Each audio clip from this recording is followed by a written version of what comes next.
Afin de comprendre quelques propriétés de la molécule d'ADN, voici l'expérience de la souris verte fabriquée dans un laboratoire. Cette souris possède les extrémités vert fluo, les pattes, le museau ainsi que les oreilles.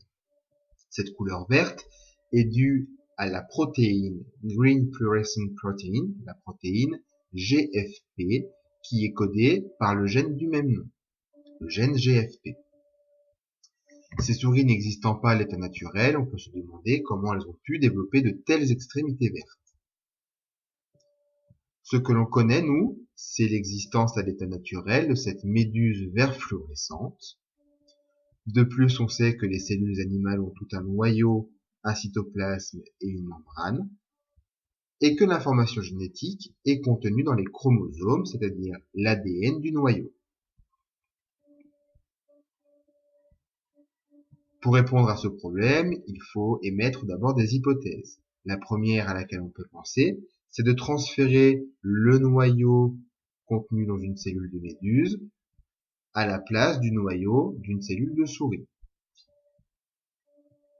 Autre hypothèse que l'on peut imaginer, c'est que l'on prend seulement la portion d'ADN qui code pour le caractère vert fluo, on le prend chez la méduse et on transfère ce gène dans une cellule de souris. Généralement, les cellules utilisées sont les cellules sexuelles, c'est-à-dire ici des ovules. Pour tester la première hypothèse, il faut réaliser l'expérience suivante. On prend une cellule de méduse ainsi qu'une cellule de souris, ici l'ovule, et on veut remplacer le noyau de la souris par le noyau de la méduse. Donc pour cela, il faut que l'ovule soit énucléé, c'est-à-dire qu'on supprime le noyau dans la cellule de souris afin de pouvoir transférer le noyau de la méduse.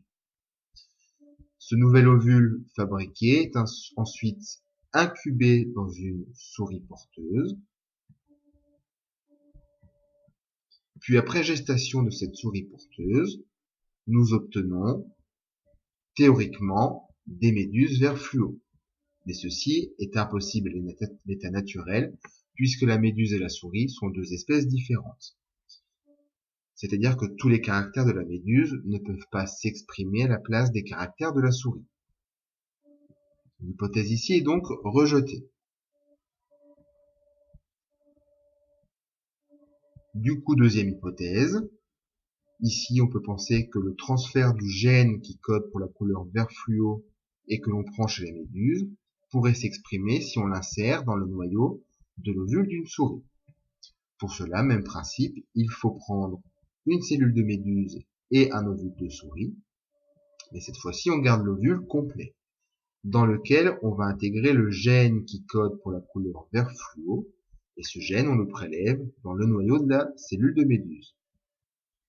Le nouvel ovule fabriqué est aussi mis à incuber dans une souris porteuse afin de voir la descendance issue de la portée.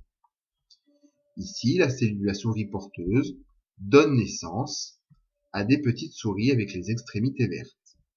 Ici, l'hypothèse est donc validée.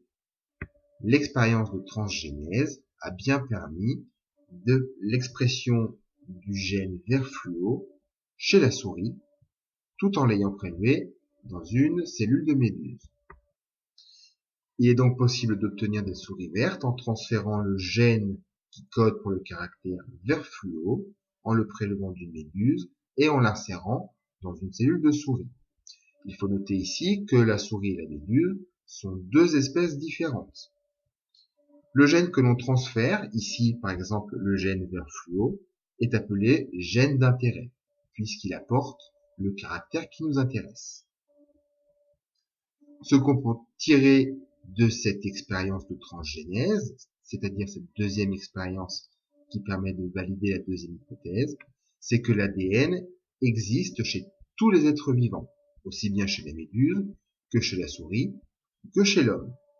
Le fait que l'ADN existe chez tous les êtres vivants, on dit qu'il est universel.